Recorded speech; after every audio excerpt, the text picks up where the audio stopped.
pag-ibig ay parang isang karera, minsan kailangan mong humarurot para makuha ang gusto mo, pero madalas kailangan mong magpreno dahil baka masaktan ka lang sa huli. Paano kung ang lalaking pinapangarap mong makasama habang buhay ay biglang naglaho bago ang inyong kasal at ang pumalit sa kanya ay ang matalik mong kaibigan na matagal mo na palang sinasaktan ang damdamin, isang kwento ngang lihim sakripisyo at pagtuklas sa tunay na kahulugan na pag-ibig na siguradong magpapadurok at magpapanumbalik ng tiwala niyo sa tadhana. Tara alamin natin ang sikretong bumabalot sa kasalang ito. Huwag kalimutang i-like ang video, mag-subscribe sa ating channel at i-comment ang inyong opinion sa ibaba dahil napakahalaga niyan para sa atin. Jay's point of view. Mapait akong napangiti habang tinitingnan ko ang litrato ni Sander at Chloe para sa kanilang prenup photoshoot sa social media. Kita ko ang saya sa mukha nga baeng palihim ko lang na iniibig habang nasa busy siya nga aking kaibigan. Sa wakas, ikakasal na siya! Sa ilang taon kong pagtatago nga, aking nararamdaman, para sa kanya dito rin pala magtatapos ang lahat. Meron akong nararamdaman na panghihinayang. Kung sana nun pa, ay may lakas ng loob na ako para ipaalam sa kanya ang aking nararamdaman. Baka hindi ganito ang aking nakikita. Baka ako itong kasama niya sa photoshoot, pero nakatada na talaga na ganito ang mangyari. Magkaibigan kami at hanggang doon lang ang tingin niya sa akin. Pangarap niyang may kasal at si Sander ang tutupat niyon. Gusto niya si Sander na kahit ipinakasundo lamang sila agad siyang pumaya kasi gusto niya ito. Enough ko ang aking phone pa, hindi ko na makita ang magalitrato na nagpapatuo lamang na aking puso at pakataw. Napabuga akong hangin na napatinggala sa kalangitan, tanging buwan lamang ang nagbibigay liwanag sa paligid.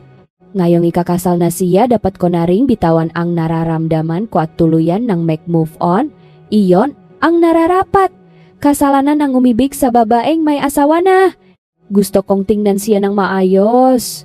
Sa mata na walang konsensyang nararamdaman kasi nakagusto ako sa kanya. Nakasandal ako sa harapan ng aking sports car. Nasa malawak na racing area ako ngayon. Dito ako tumatambay kapag may malalim na iniisip. Ngunit nadisturbo nga lang ang aking pakmumuni-muni nang tumunok ang aking phone. Binaba ko ang tingin dito at nakita ko ang pag-ilaw nga screen kasabay nang pakita ko sa pangalan ng aking kaibigan na si Sander. Kumunot ang nuko, pero sinagot ko ito. Inilagay ko sa tapat ng tenga ko ang phone. Jace, nasaan ka bungat niya? Bakit racing tayo? Napaalis ako sa pagsandal sa aking sports car dahil sa kanyang sinabi, bakit tayo magre-racing? Kasal mo na bukas ah. Nandiyan ka ba pupuntahan kita? Teka! Napamura na lamang ako nang binaba niyang tawag. Bahala ako sa kanyang inalok. Kasal niya bukas tapos balak niyang magpaliksahan kaming dalawa. Anong pumasok sa kokote nitong kaibigan ko, ilang minuto ko siyang inabangan bago siya dumating kasama ang kanyang pulang sports car. Agad ko siyang sinalubong paglabas niya. Anong problema, Sander, kasal mo na bukas ah? Gusto mo si Chloe ba nanlaki ang aking nga mata sa salubong niya sa akin? Ano alam ko na gusto mo siya? Nang nakarecover ako sa kanyang sinabi, pagod ko siyang tiningnan. Ano naman ngayon kung gusto ko siya ikakasal din naman siya sa'yo eh? Umuwi ka na, Sander. Wala akong oras para makipaglokohan sa'yo. Lumapit siya sa akin at hinawakan ako sa isa kong balikat. Bibigyan kita nga pagkataong baguhin ang lahat ng ito. What? Magpalisahan tayo, Jazz. Kung sino mananalo sa ating dalawa siyang magiging groom ni Chloe. Napasinghap ako sa narinig. Tarantado ka sumalubong ang aking kamao sa kanyang mukha. Hindi man lang siya lumaban. Umatras lamang siya at tawang-tawa. Agad ko siyang kinwelyuhan, galit na ngayon. Anong akala mo sa kasal niyo ni Chloe Laro? I'm giving you the chance, man. Ayokong may kasal sa babaeng hindi ko gusto. Nanlaki ang aking nga mata. Mabibisi siya. I'm doing this for you. Kaya dapat mo akong talunin kung ayaw mo akong may kasal sa kanya. Napamura ako at itinula siya. Uwi na ako. Gusto ka ni Chloe at pangarap niyang may kasal kaya hindi mo dapat to ginagawa. Ipinakasundo na kayo. Hindi mo man siya magugustuhan ngayon, magugustuhan mo rin siya kalaunan. Mahal na mahal mo talaga siya, no? Kung mahal mo naman pala siya, bakit mo siya ipapaubaya sa akin? Magiging miserable lang ang buhay niya sa akin, Jace. Kaya talunin mo ako ngayon. Umigting ang aking pangga? Ano ba talagang gusto mong mangyari iyon na I'm giving you a chance? Mas mahalaga ang pagkakaibigan natin bro kaysa sa iba. Ayaw kong magalit ka sa akin kasi pinakasalan ko ang babaeng pinapangarap mo. At isa pa useless na rin ang buhay ko kaya. Tanggapin mo ang hamon ko. Pwede ka namang magpatalo kung gusto mo talagang ikasal si Chloe. Sa akin di ba tiningnan ko siya, tinitimbang ko kung nagbibiro lang ba siya o nagsasabi siyang toto. Gusto kong sabihin niya mismo sa akin ngayon na nagbibiro lamang siya pero wala akong makita sa mukha niya. Seryoso siya sa alok niya. Pinatunok ko ang sports car ko. Sige pagbibigyan ko ang gusto mo. Huwag mong ipapaalam kay Chloe ha? Sa ating dalawa lang to. Magagalit yun. Napatingin ako sa kanya nung sinabi niya yung sa akin. May ngiti sa kanyang labi bago siya pumasok sa sports car niya. Alam ko ang ngiti na yon. Imposibleng wala siyang gusto kay Chloe. Sinungaling. Hindi ko alam kung bakit niya to ginagawa pero pagbibigyan ko na lang para matapos na ito. Ikakasal na siya bukas kaya siguro gusto niya nga huling paliksahan sa akin bago siya may kasal kay Chloe. Nang magkatabi na ang aming sasakyan binuksan niya ang kanyang bintana at ngumisi sa akin. May helmet na siya sa loob. May the best man win, Jace. Napailing na lamang ako sa kanya at napahawak sa aking manibela. Hindi ako kailaman nakpapatalo pero sa pentong ito, pagbibigyan ko ang aking kaibigan. Hindi ko alam ang laman ng kanyang isipan ngunit batit ko naman na walang katuturan to. Ikakasal na siya bukas. Ready ka na Jace, pasigaw niyang sabi at pinandar ang kanyang kotse. Kumawa ito ng ingay ngunit hindi pa siya yumaharurot. This is ridiculous, Xander. I'm serious, Jace. Seryosuhin mo to. Hindi man lang siya nagbilang humarurot siya bigla. Tinapakan ko agad ang accelerator at pumaharurot na rin. Sobrang bilis ng patakbo ni Xander na halos hindi ko na makita ang dinadaanan ko dahil sa usok. Saglit lang din yun dahil agad ko siyang naabutan kaso mas lalo niyang binilisan. Hindi na rin ako nakipag-agawan sa una kasi. Tanggap ko na rin naman na ikakasal na sa kanya si Chloe. Kaso nagulat ako nang humina ang kanyang pagmamaneho kaya naabutan ko siya. Binuksan niya ang bintana at nagulat ako na wala na siyang helmet. Kita ko nang umingiti siya sa akin at may basa sa kanyang mata. Panalo ka na, Jace. Alagaan mo si Chloe para sa akin. Namilok ang aking mamata sa sinabi niya. At bago pa man ako makapagsalita iniliko ni Sender ang kanyang kotse at napangana lamang ako nang binangga niya ito sa isang concrete barrier. Madalian akong napabreak at lumabas sa aking sports car para puntahan sana ang kotse kaso bigla itong sumabo. Naistatwa ako sa aking kinatatayuan at hindi makapaniwala. Xander, anong ginawa mo? Akat na akong tumakbo roon dahil baka mailagtas ko pa ang aking kaibahan. Chloe's point of view. Napabangon ako mula sa aking higaan nang may narinig akong pakabasak. Bumilis ang tibok ng puso ko sa kabalalo na nang makita ko na picture frame namin ni Xander ang nabasak. Agad ko itong nilapitan para pulutin ito kaso nasagi ko ang basag kaya't nakasugat ako sa daliri.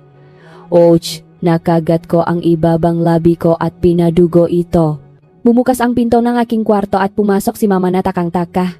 Ano yung nahulog anak? A picture frame po namin ni Xander.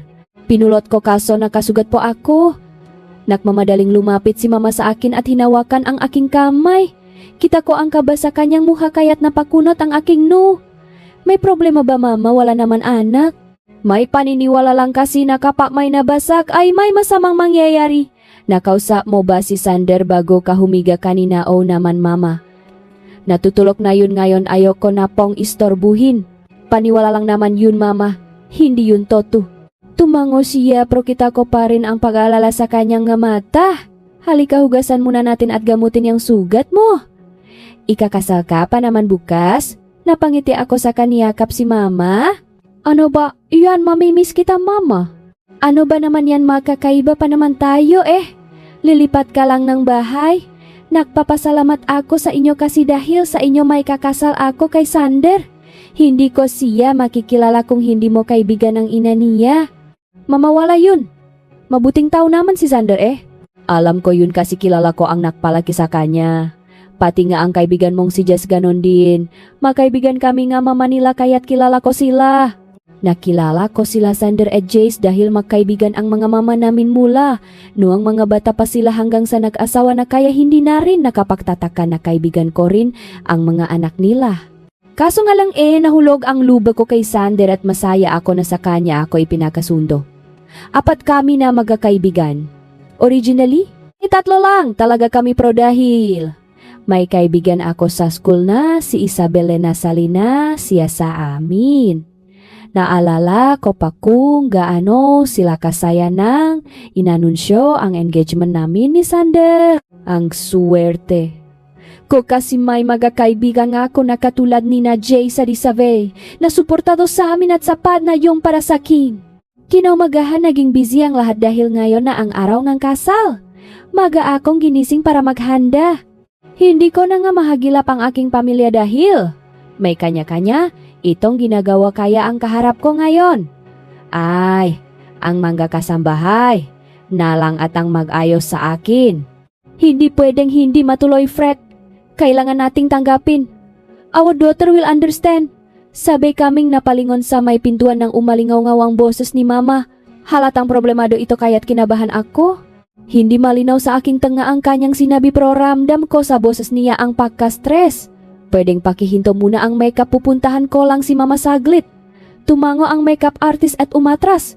Tumayo ako mula sa aking kinaupuan at naktungo sa pintuan.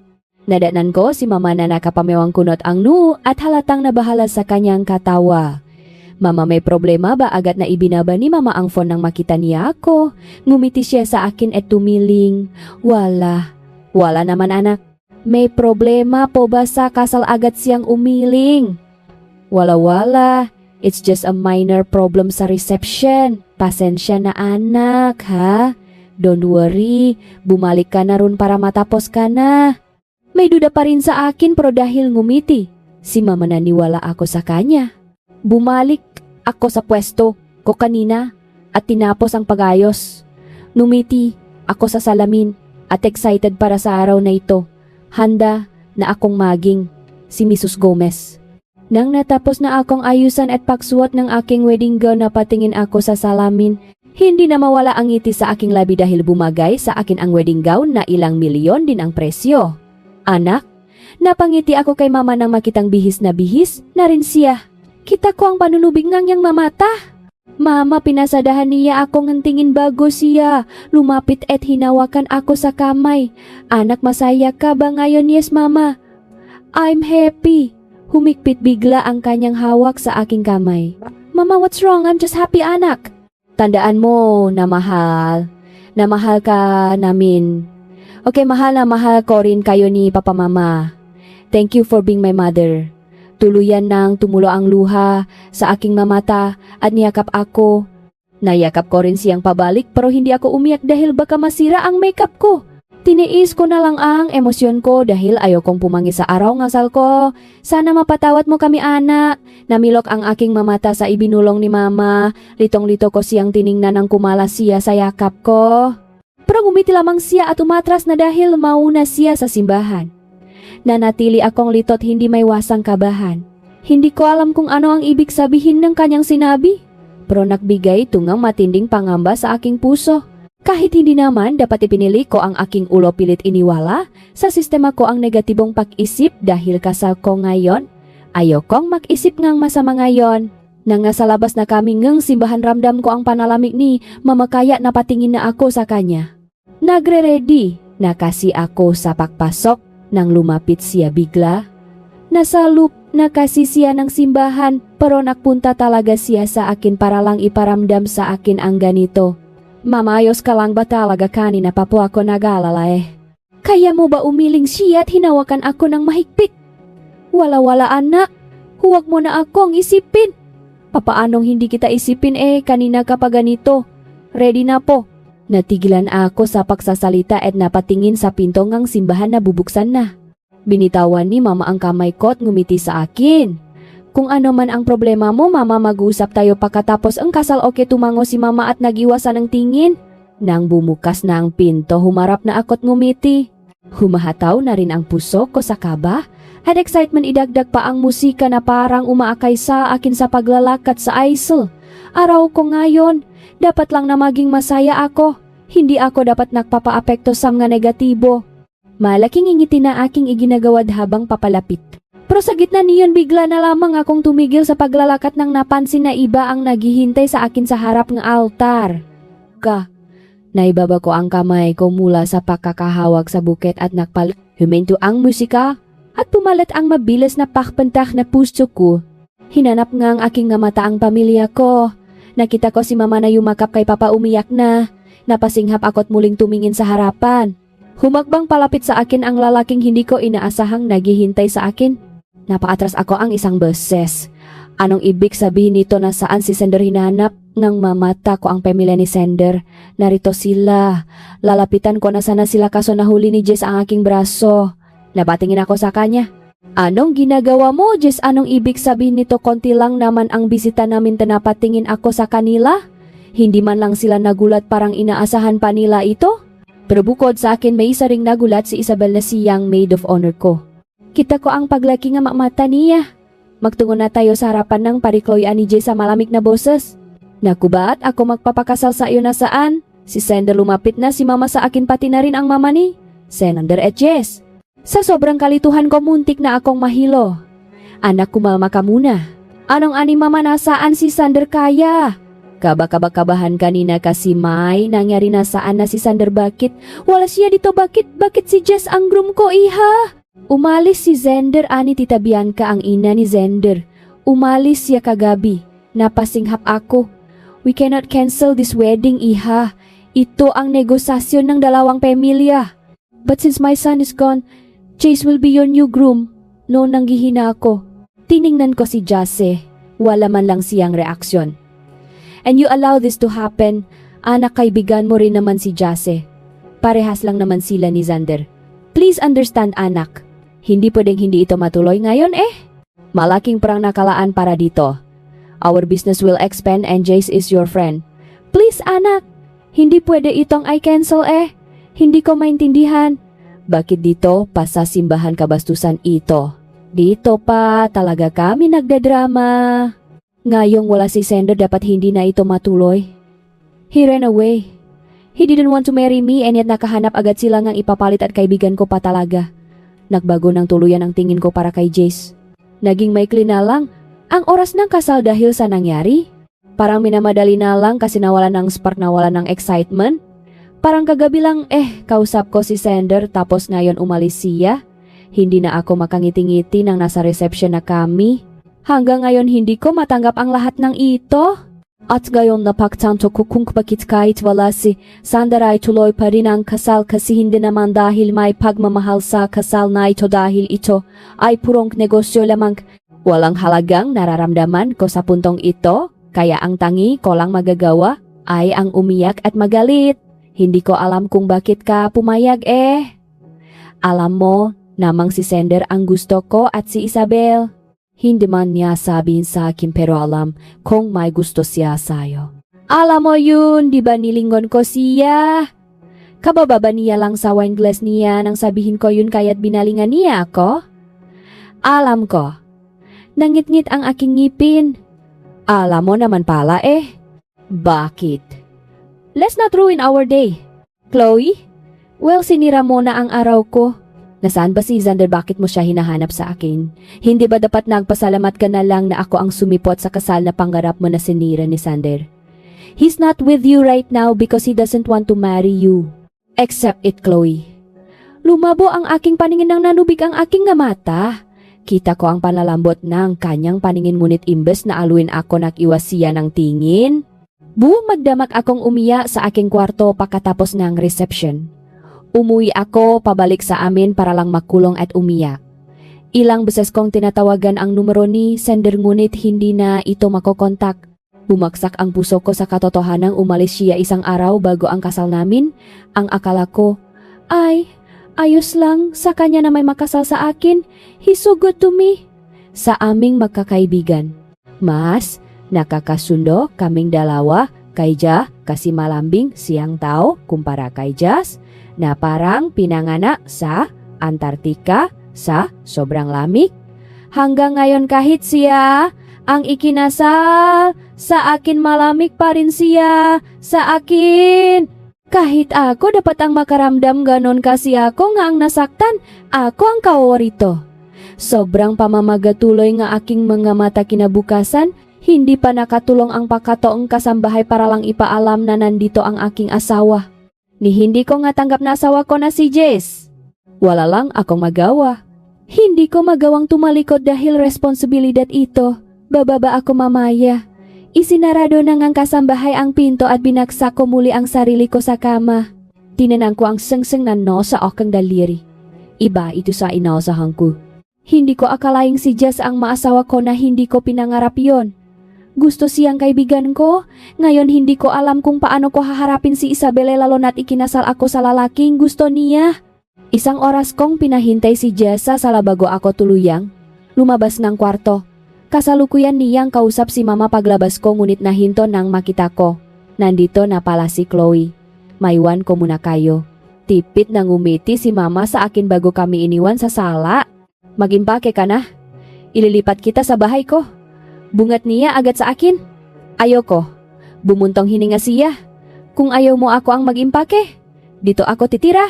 Hindi makapaniwalang tiningnan ko siya. Ano? Bakit mo ba to ginagawa kasal na tayo, Chloe? Hindi ko gusto to. Wala ka nang magagawa. Ikinasal pa rin tayong dalawa. Hindi dapat ako ang pinagbubuntungan mong galit. Gaya ni Xander, kaibigan mo rin ako. Kaya nga kaibigan kita. Kaibigan ka rin ni Xander. Pero ginawa mo to. Pumayag ka rito. Hindi mo ba naisip ang nararamdaman ko ang nararamdaman ni? Isabella, anong paki ko sa nararamdaman ni? Isabella, hindi ko siya gusto. Chloe, lumapit na siya sa akin kahit kinabahan ako. At sa akin hindi mo iniisip alam mong si Xander ang... Alam kong si Xander ang gusto mo pero iniwan ka ni Xander. Ako ang pumalit sa kanya. Iniisip ko rin yung puso mo kahit alam kong hindi ako makakapasok diyan. Kahit hindi ko may baling yung paktingin mo sa akin, tinanggap ko pa rin to kasi ikaw ang gusto ko. Namilok ang aking mamata sa kanyang sinabi. Napaywas siyang tingin sa akin. Sasama ka sa akin. Mamumuhay tayo bilang mag-asawa, Chloe. Huwag mo nang ipilit ang wala rito. Hindi ko hahayaang maging miserable ang buhay ko sa sitwasyon na pinili ko. We will make this work. Kahit ayaw mo sa akin, susubukan ko pa rin. Wika niya bago niya ako iniwan sa sala, nagulat sa kanyang inamin sa akin. Panay ang tingin ko kay Jess habang tinutulungan niya ang kasambahay namin na ilagay sa trungang kanyang sasakyan ang aking maleta. Hanggang ngayon ay hindi pa rin napoproseso ngang aking utak ang kanyang winika. Kaya hanggang ngayon ganito na lamang ang aking nararamdaman. Napabaling ako sa gilid ko nang tumabi si mama. Pareho kaming nakatayo sa labas at tinatanaw ang ginagawa ni Jace. Ana, alam kong nagtatampo ka pa rin sa amin ngayon. Pero mabuting tao naman si Jess. Makakasundo rin kayo. Wala ba talagang nakakaalam kung nasaan si Xander ngayon, umiling si mama. Wala anak, pati ang kanyang pamilya walang alam kung nasaan siya ngayon. Sumikip ang dibdib ko at napatango na lamang. Mag-ingat ka, anak. May tiwala ako sa asawa mo.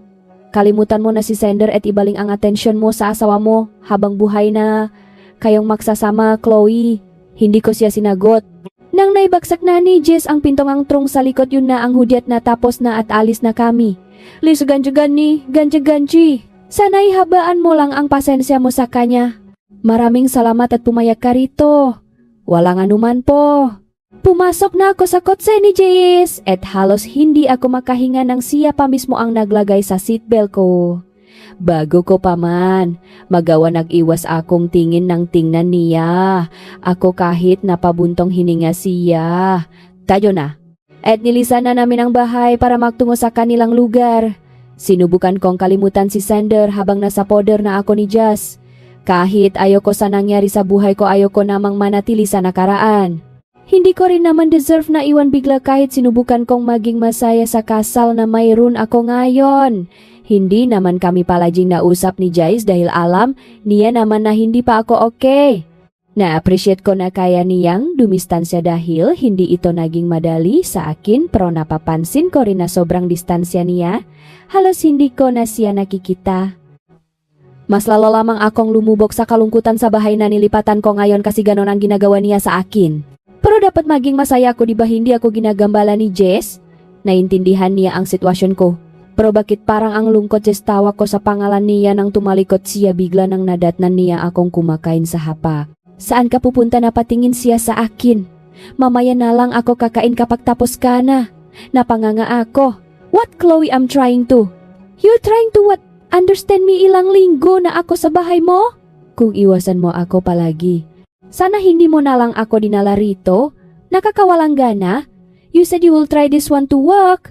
Ito bang ibig mong sabihin ang hayaan akong mag-isa at malukmok sa kalungkutan dito? Lumapit siya sa akin. Hindi ito ang ibig kong sabihin. Mahirap to para sa akin kasi kinasal ka sa hindi mo naman gusto. Hindi ka pa nakaka-move on sa kanya kaya ganito. Kung gusto mo talagang gumaling ang puso ko sa iyo, hindi ganito. Umawang ang kanya nga binang makitang lumuluha na ako. Kahit ako nagulat, agad kong pinunasan ito at nag-iwas ng tingin. Umalis ka na nga pagsuko ko. Pero hindi siya umalis. Narinig ko na lang ang pagila niya sa upuan sa tapat ko at umupo siya. Gulat ko siyang tiningnan. Gusto kong make move on ka muna bago natin ayusin ang kasal na ito pero nagbago ang isip ko. Tutulungan kitang maka-move on sa kanya. I will make you love me instead, Chloe. Nanindig ang balahibo ko sa kanyang sinabi na napalunok na lamang. Hindi na nga umiwas si Jess magmula nang kinonpronta ko siya. Isang buwan ang nakalipas magmula nang ikinasal kami. Maraming nangyari sa buwan na ito ngunit nalagpasan naman namin pareho. Hindi na rin ako naging malamig sa kanya dahil para saan pa alam ko naman na hindi niya rin gusto na mangyari ito. Kaibigan niya si Sander, hindi niya gagawin to dahil lang sa gusto niya ako. Hindi niya sisirain ang pagkakaibigan nila. May gusto ka bang gawin? Tanong niya nang makita ko siya sa pintuan ng kwarto ko. Nakopo kasi ako sa harapan ng vanity ko, inaayos ang sarili kong buhok nang tanungin niya ako. Bakit nag-leave ako ngayon isang buwan? Baka may gusto kang puntahan? Sasamahan kita. Naibabag ko ang suklay ko. Bakit ka nag-leave? Gusto kong magpahinga muna sa trabaho ko, Chloe. Natigilan ako ron. Nakalimutan ko na isa pala siyang head engineer sa kumpanya nila. Napaka-workaholic nitong si Jace. Ikaw, saan mo ba gusto? Hindi ko alam May ideya ka ba? Hindi naman ako gumagala, Jazz. Alam ko yun. Kulang pa ang nalalaman ko sa iyo, Chloe. Natatawa ako. Ang tagal na nating makaibigan, Jess. Marami na nga akong alam sa iyo Umangat ang sulok ng labi niya. Sige nga, anong ngahili ko, natigilan ako ron. O nga pala, sa sobrang focus ko kay Sander yun ang hindi ko alam tungkol kay Jase nang hindi ako nakasagot. Lumapit siya sa akin at nilapak ang isa niyang kamay sa vanity table ko. Napatingala tuloy ako sa kanya. Hindi mo alam ang nahili ko, diba? Napaywas ako ngang tingin at naikuyom ko ang aking kamao. Hindi naman ako galit. Normal lang na hindi mo alam ang nahili ko dahil si Sander naman ang gusto mo. Napasinghap ako't nakaramdam ng konsensya. Pero ayos lang, hindi naman ako umamin sa'yo noon para alamin mo ang gusto ko, pero ngayong mag-asawa na tayo. Ipapakita ko sa'yo ang hili ko. Curious ako sa gustong ipakita ni Jace sa akin. Ito ang unang pagkakataon na gusto kong malaman ang lahat tungkol sa kanya. Sa isang buwan naming mag-asawa, wala siyang ginawa kung hindi ang unawain ako. Kahit kay Sander ako dapat magalit dahil iniwan niya ako sa kanya ko na ibuntong at pagkakamali ko yun.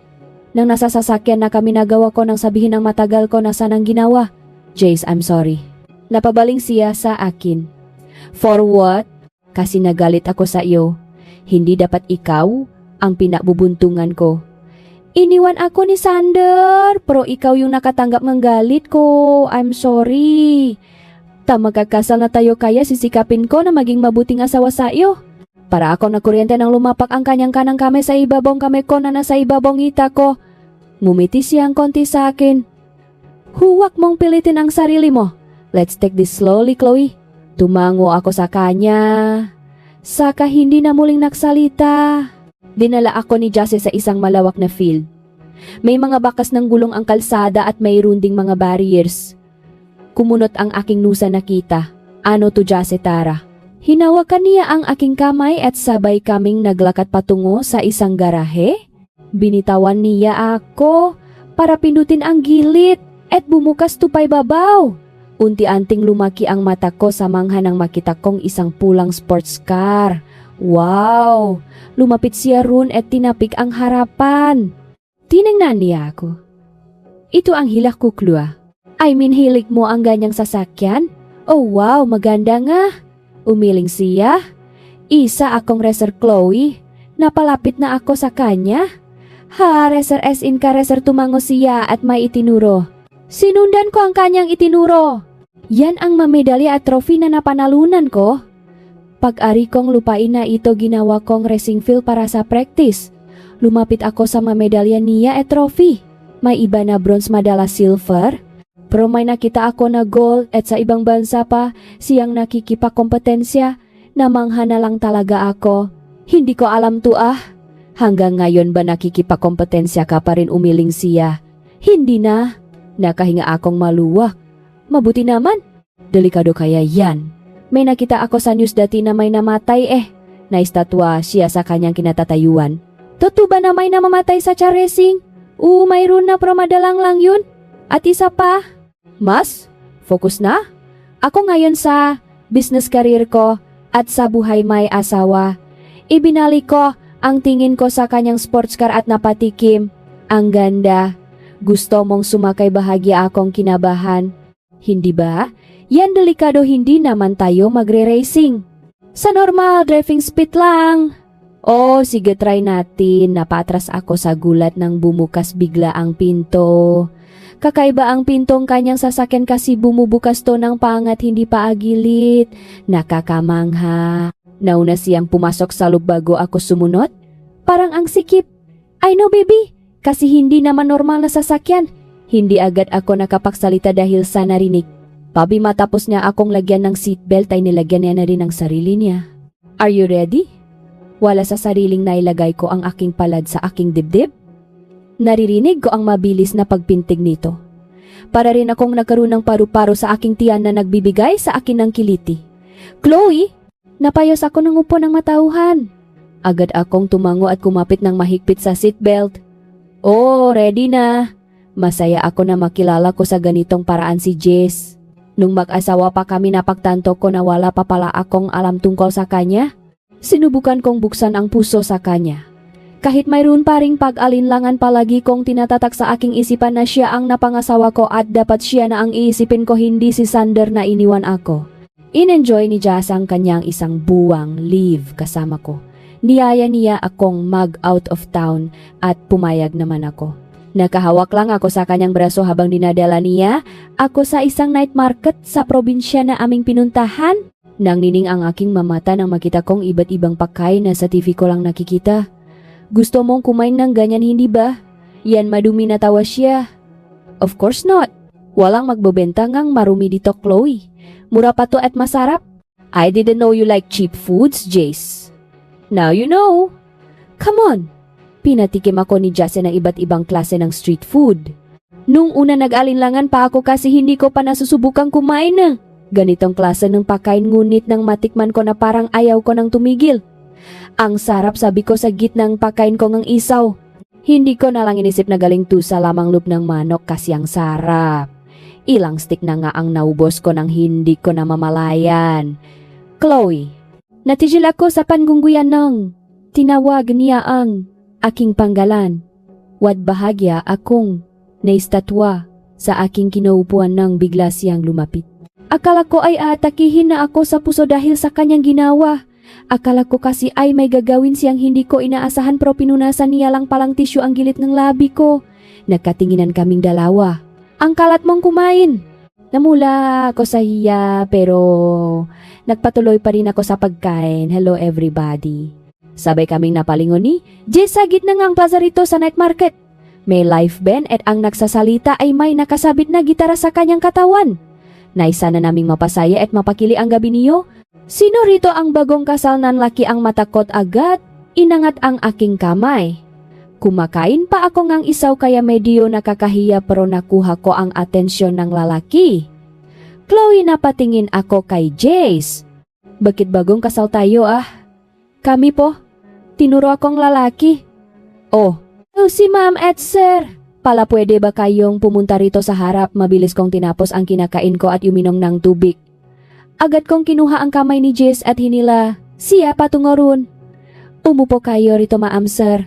Nakaramdam akong excitement at nauna pang umupo sa nakahanda naming upuan kahit nabitawan ko si Jazz.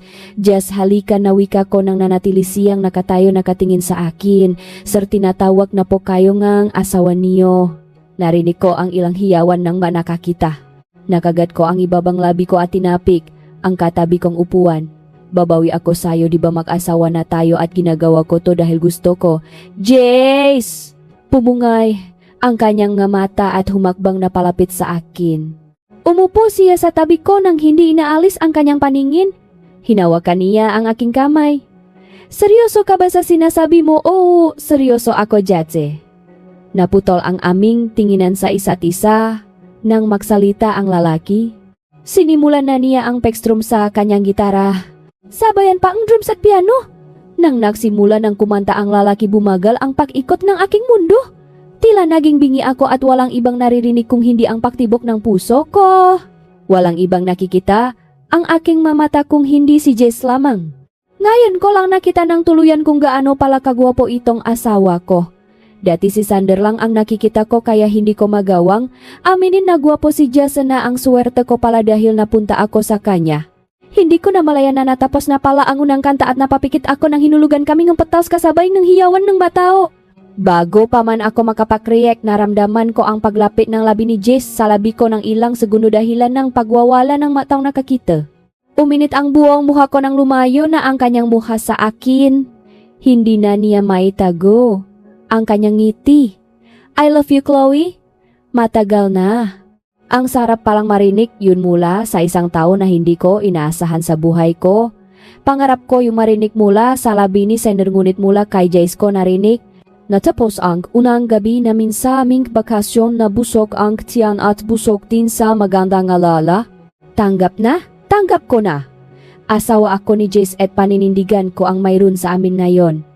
Asawa ko naman siya at kung sakaling lalalim, itong nararamdaman ko hindi na yun. Issue kasi asawa ko na siya. Marami kaming ginawang activities ni JC sa buong bakasyon namin sa probinsya. Nag-snorkeling kami, sumakay ng jet ski, paragliding at iba pa. Natatawa na nga lang ako sa tuwing kinukunan ko siyang litrato. Hindi kasi siya tumitingin. Bakit ba ayaw mong nagpapapicture, sayang naman yung kagwapuhan mo? So inamin mo na nagwagwapo ako. Nagagwapuhan ka sa akin, kita ko ang kanyang ngising aso nang natigilan ako. Ano, hindi ka makasagot, ano, umirap ako. Gusto mo lang matawag na gwapo eh. Pero sige, pagbibigyan kita. Ang gwapo mo, Jace. Ang kagaya mo. Ang dapat pinaparami sa mundong ito. May halong pangasar na tono ko yon na pagkakasabi. Pero sineryoso yatangang aking asawa. Kung gusto mong paramihin ako, kailangan na nating magsama sa isang kwarto, Chloe. Dun ako kinabahan pero alam kong hindi pa ako handa sa bagay na yon, kaya hanggat maari magiwalay muna tayo ng kwarto. Bakit? Hindi mo ba mapipigilan ang sarili mo kung iisa lang tayo ng kwarto, Chloe? Gusto ko na handa ka kapag gagawin natin yon. Bubuntisin agad kita kapa nangyari, yun kaya pag-isipan mong mabuti ang natanong mo, okay? Napalunok ako sa katumangon na lamang. 2 linggo lang naman ang naijing out of town namin at pagkatapos nun ay umuwi na kami sa bahay. Si Jasa itong hindi pala picture pero siya itong nag-upload ng aming mga litrato. Sari-saring reaksyon ang aming nakita ngunit hindi na namin binasa pa ang mga komento. Tinapos na lang namin ni Jace ang kanyang bakasyon dito sa bahay. Marunong kang gumawa niyan, mangha, kung tiningnan ang bagong hain niya na lasak na. Muntik pa nga akong madapa sa pagmamadali ng mamoy ko ito mula sa sala. Yup, I have to, Chloe. Hindi pwedeng wala akong alam sa kusina. Pwede bang tumikim kumuha siya ng kutsara at nakpalaro? Hinipan niya muna ito dahil mainit pa at pagkatapos isinubo sa akin. Tiningnan niya ang aking reaksyon. Ang sarap, parang gusto ko na ring matuto para paglutuan din kita Nagliwanag ang kanyang mamata. Talaga o Jace, kaya turuan mo ako kung paano magluto. Natapos ang bakasyon ni Jace sa pagtuturo niya sa akin ni pagluluto. Hindi pa man ako kasing galing niya, at least hindi nasunog ang luto kong itlog at hotdog. Anak, ang saya mo, ang glowing mo. Puri ni mama nang makapag-video call siya sa akin. Talaga mama. Salamat po. At ang sweet niyo sa post ni Jace Nakakamabutihan na ba kayo hindi ko magawang sagutin ang kanyang tanong kaya tumawa siya. Ramdam ko talaga na kayo ang talagang makakasundo Masaya ako para sayo anak. Sana mas maging matibay ang samahan ninyong dalawa at kung maaari bigyan mo na kaming apo. Uminit ang pisngi ko sa sinabi niya. Magsasalita na sana ako kaso biglang nag-pop up sa notification ko ang pangalan ni Isabel. Napawi ang ngiti ko ron at bahagyang kinabahan. Mama, ibababa ko munang tawag kasi tumatawag si Isabel. Oh, sige anak, ikamusta mo ako sa kanya Oh, sige po. Pakbabog ko sa tawa ni mama, napaluno ako nang tiningnan ko ang pangalan ni Isabel. Sa sobrang dami kong iniisip sa buhay, nakalimutan ko na ang isa ko pang kaibigan na hindi ko pa kailanman nakakausap. Magmula nang ikinasal ako kay Jess, batid ko na may gusto si Esa kay Jess. Vocal siya ron kahit hindi naman siya pinapansin masyado ni Jess. Ramdam ko ang sarili kong konsensya habang unti-unti kong sinasweep ang linya para masagot ang kanyang tawag. Hello Isabel! Halos hindi ako humihinga. Hello Chloe! Kamusta, ayos lang? Ikaw ayos lang din. Gusto kong makipagkita sa'yo. Pwede ba yun? Napaluno ako. Una man, saan ba ite-text ko na lang sa'yo ang address? Napapikit na lang ako nang ibinaba niyang tawag.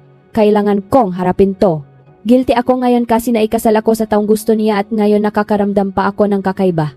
Kahit asawa ko na si Jace, tingin ko ay para ko siyang inagaw kay Isabel. Kahit hindi naman sadya ang lahat ng ito, hindi ko pa rin maiwasang maramdaman yon. Nakipakita sa isang coffee shop si Isabel. Aura niya pa. Lang nang makarap kami halata nang hindi siya okay. Isabel, hindi ako nandito para makipagsikihan sa'yo, Kuloy. Nandito ako para diretsahan kong sabihin sa'yo na nagtatampo ako sa'yo. Isabel, alam ko namang gusto mo si Jess pero pinakasalan mo siya. Ano bang klaseng kaibigan ka? Hindi ko naman alam na hindi mo alam. Okay, kita ko naman yun pero umatras ka na lang sana. May choice ka naman, di ba hindi mo maintindihan, Isabel? Hindi to basta na lang kasal. Nakasalalay dito ang negosyo ng pamilya namin. Baka naman si Jess ang talagang gusto mo, hindi si Sender, kaya ang saya-saya mo sa litrato ninyong dalawa habang nagbabakasyon kayo. Tama ako, di ba siya ang gusto mo, hindi? Ko gusto si Jess nung hindi pa kami kinakasal. Alam mo namang si Sender ang... So ngayon si Jess na. Hindi ako nakasagot na nubig ang kanyang mamata. Hindi ko akalain tatratuhin mo akong ganito, Chloe. Kaibigan kita. Alam mong gusto ko si Jase. Gustong gusto ko siya. Sobrang sakit na sa huli ikaw lang din pala ang tatraidor sa akin. I'm sorry, Isabel. Hindi ko naman sinasadya ang lahat ng ito No, sinasadya mo to. Ramdam ko na may pakaahas ka. Pero kinaibigan pa rin kita. Ngayon nakbago na yung isip ko. Wala na akong kaibigang traidor. Ano bang dapat kong gawin para sa'yo, Isabel? Hindi ko naman sinasadya ang lahat ng ito Hindi mo alam kung gaano kahirap sa akin to. May magagawa ka para manatili pa rin akong kaibigan mo. Kung talagang hindi ka traidor, hiwalayan mo na si Jazz. Napasinghap ako sa kanyang gustong mangyari. Hiwalayan mo siya, Chloe. Hamon niya. Bumagsak ang puso ko sa gusto niyang mangyari.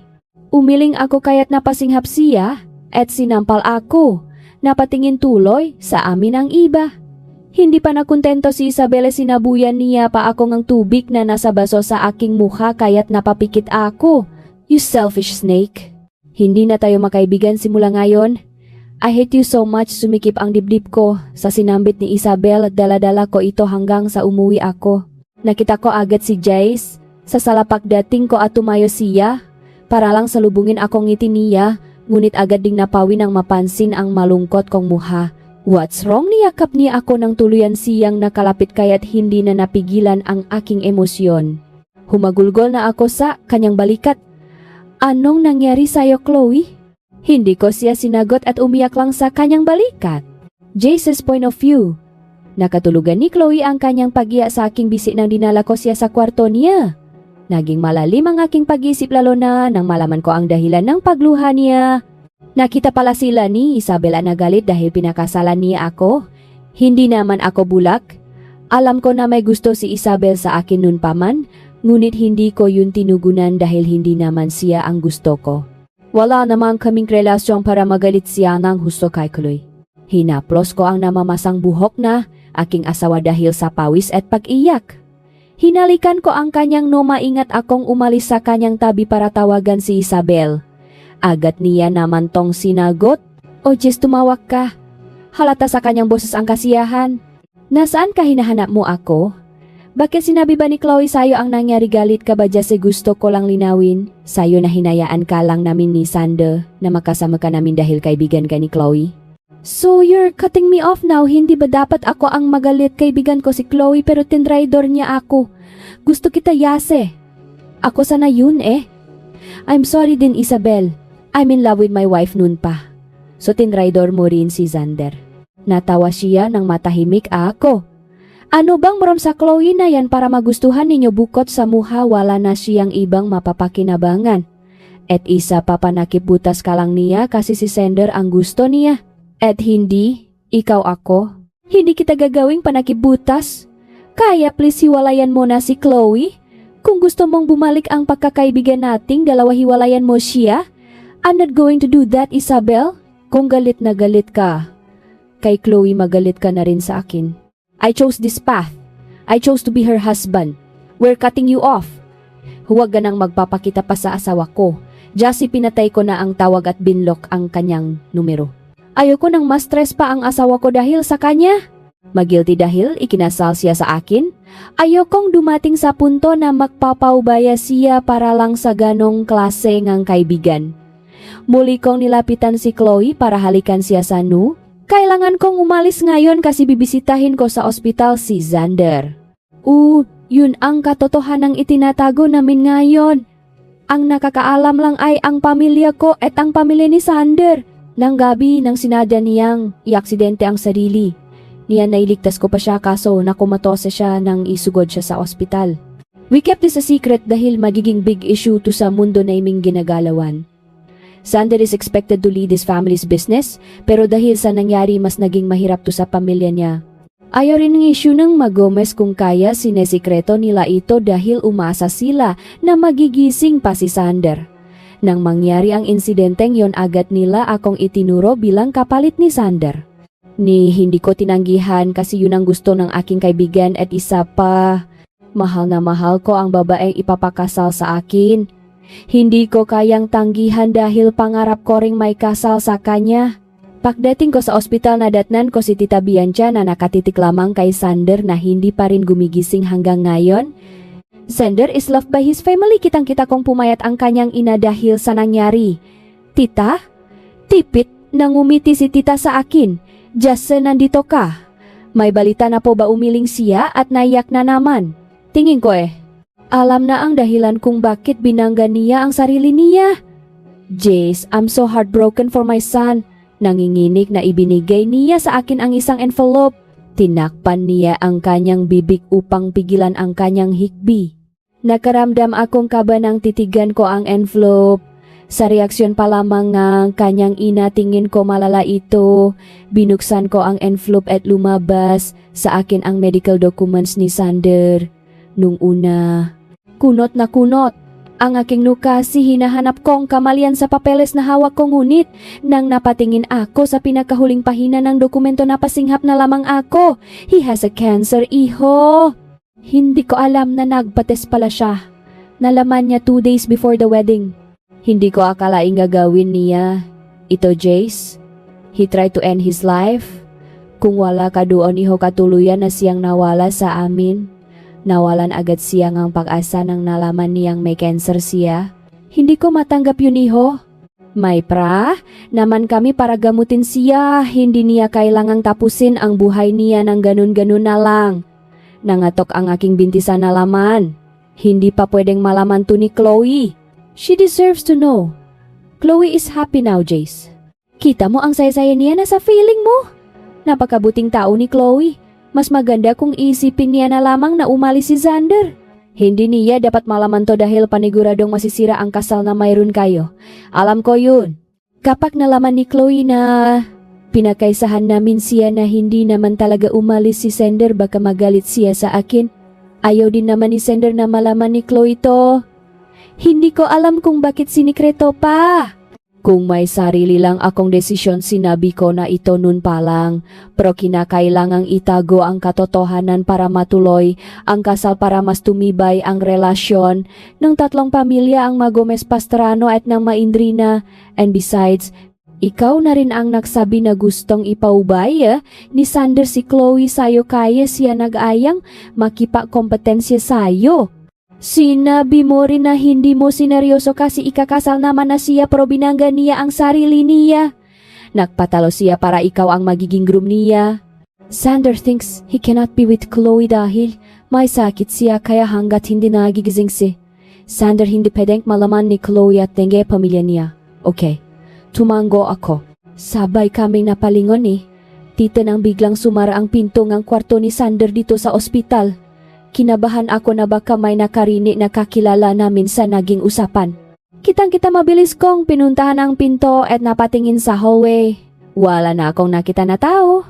May problema ba, iho, nilinggon ko si tita? Wala naman po. Bumuntong hininga ako at sinara na lamang ang pinto.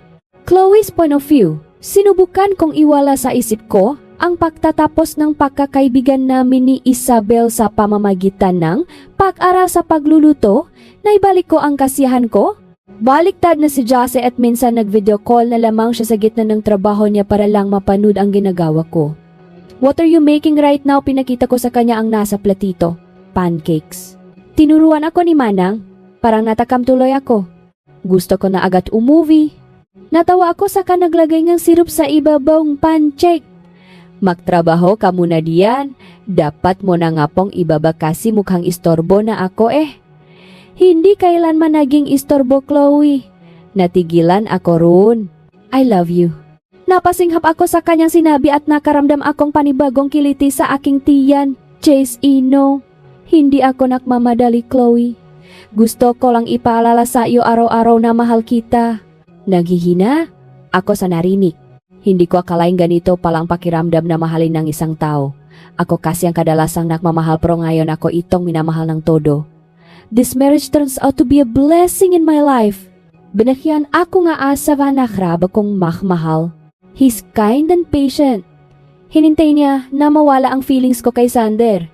Sa ilang buwan na aming pagsasama, hindi niya ako binigyan ng sama ng loob. He's always sweet and showers me with his love. Gusto kong gawin din yun sa kanya.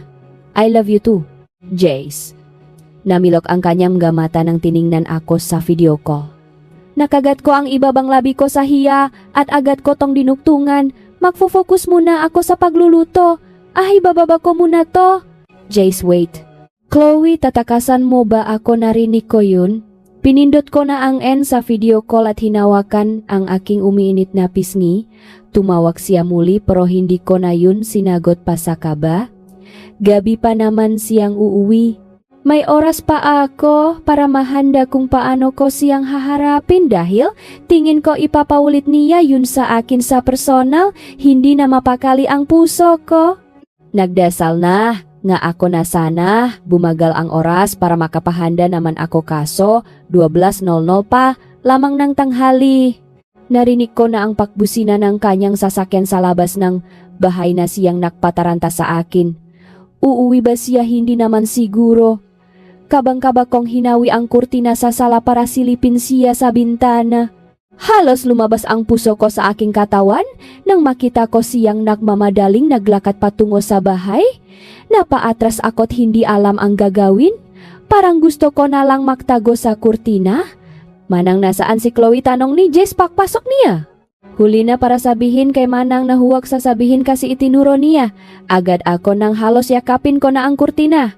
Matago lamang ako.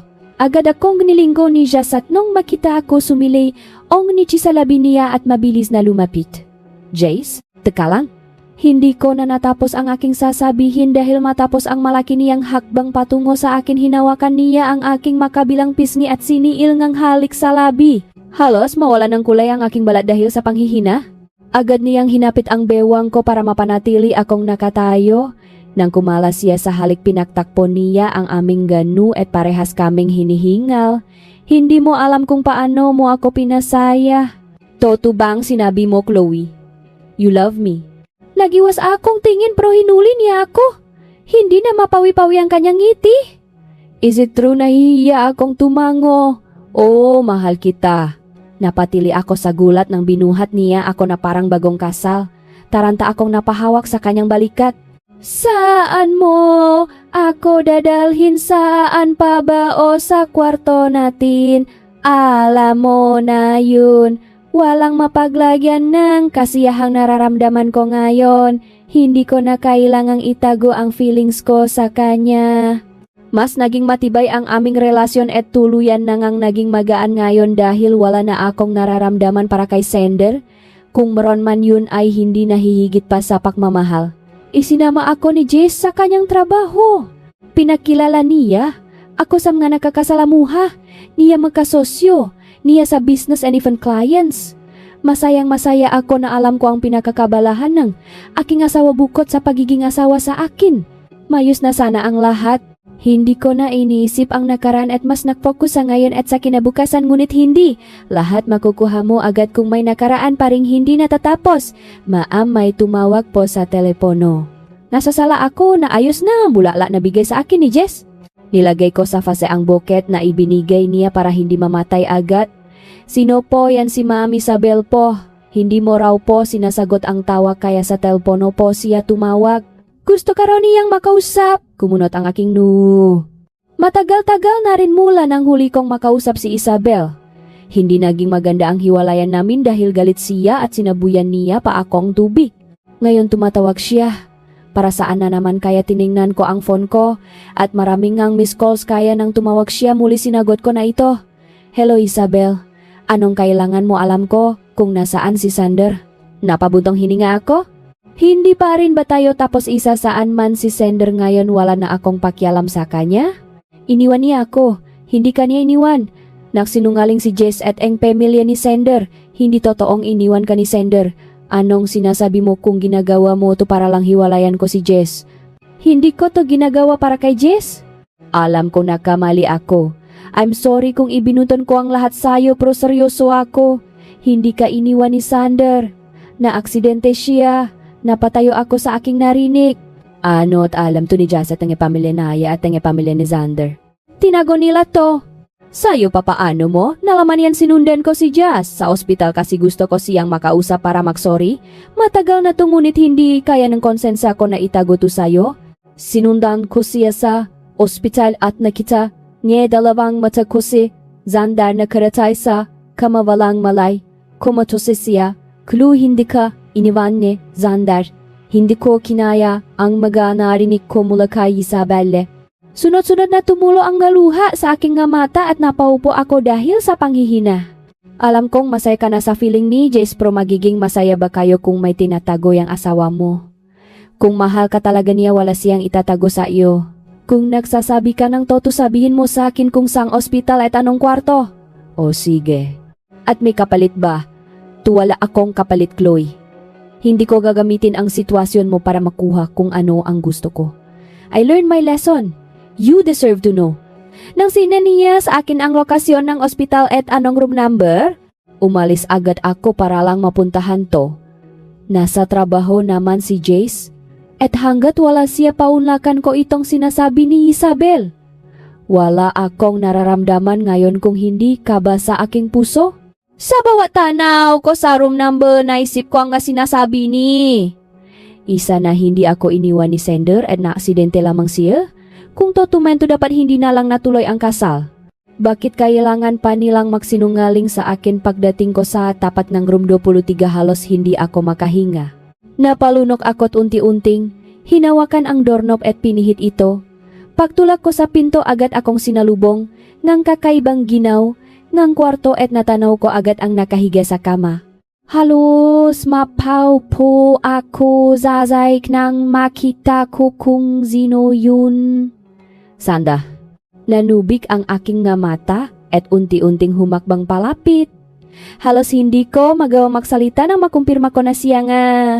Wala siyang malay at may mga sugat siya sa kanyang braso at iba pang parte ng katawan na naghihilom na dahil sa tagal.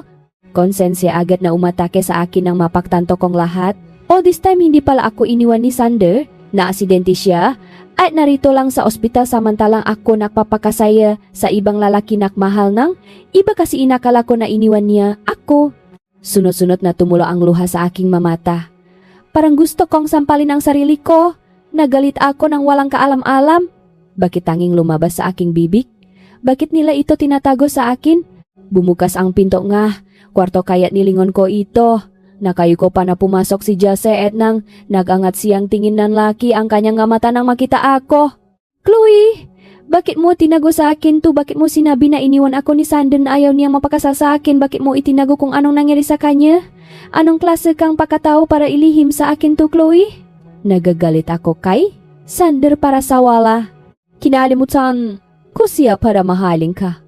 Inalis ko siya sa puso ko para lang makapasok ka. I trusted you so much, Jace. Naijing masaya ako sa feeling mo tapos ikaw naglilihim ka lang pala sa akin. Chloe, it was not my intention to keep this a secret. Hindi mo alam kung gaano ito kahirap sa akin. You think gusto ko na maging kapalit lang kay Sander. You think I want to be the second option para lang matuloy ang kasal. No, but because I love you so much, I risk my freedom. Bakit ka nagagalit na yon? Napagtanto mo ba na si Sander pa rin na hindi mo naman talaga ako mahal, hindi yun? Then what Sander did it to himself. He wanted to be dead but he saved him. May cancer si Sander. Chloe, ayaw niyang may kasal sa'yo kaya ibinangga niya ang sasakyan sa konkret nang makipagkompetensya siya sa akin gabi bago ang kasal ninyo. Alam niyang may gusto ako sa'yo kahit nakikipagkompetensya siya. Wala naman akong intensyon na manalo sa alok niyang alam ko namang talo ako. Gusto niya na ako ang may kasal sa'yo. Hindi ko intensyon na maging kapalit pro planado na ni Sander ang lahat. Sinadya niyang ibangga ang sasakyan niya para mawala na siya sa mundong ito. Hindi niya matanggap na may sakit. Siya kahit gusto niya niyang mamatay. But I didn't let him. I saved him kaya nandiyan siya ngayon sa kama nakaratay imbes na sa kabaong. Hindi na ako nakapagsalita at umiyak na lamang. Lumambot ang kanyang mga mata at humakbang palapit sa akin. Chloe, forgive me. Matagal ko nang gustong sabihin sa iyo pero ayaw ng pamilya ni Sander. They want you to be happy. Sander want you to be happy. Please, I'm sorry. Hindi na ako nanlaban ng niyakap niya ko. Ikinvento niya sa ang lahat. Mas, pinili kong pakinggan siya kaysa pahabain pang pride ko. Mag-asawa na kami. Masisira lang ang kasal namin kung pairalin ko ang init ng ulo ko.